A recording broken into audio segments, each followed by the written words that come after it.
After months of leaks and an endless waterfall of rumors, the iPhone X is finally here. A handful of journalists have already had a hands-on opportunity at Apple's launch event in Cupertino, and the impressions of the iPhone X and Face ID are about as positive as you'd expect. The Verge reckons the iPhone XS design is a tribute to the original iPhone. The thing that a lot of people want to talk about with the iPhone X is its $999 starting price, but when you have the phone in your hand, it feels worth it. The X is an extremely beautiful device, with a stainless steel band and glass back curving into a 5.8-inch OLED display that stretches all the way across the front of the phone. It's a bigger display than the 5.5-inch plus-size iPhones, but a much smaller body.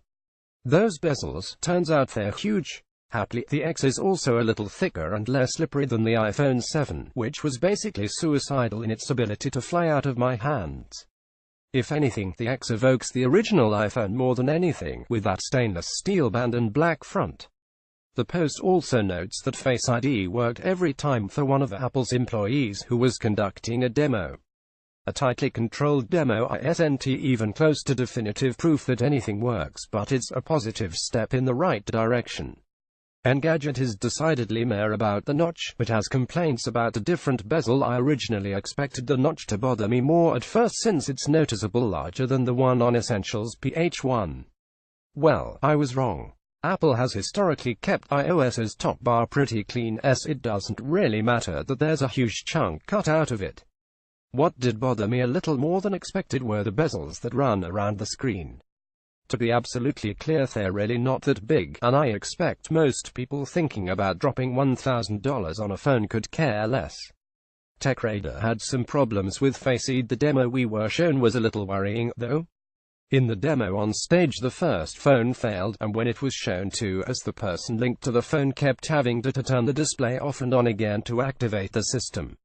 When held at the right distance, it worked well and quickly, but we saw plenty of missed unlocks in our time with the phone.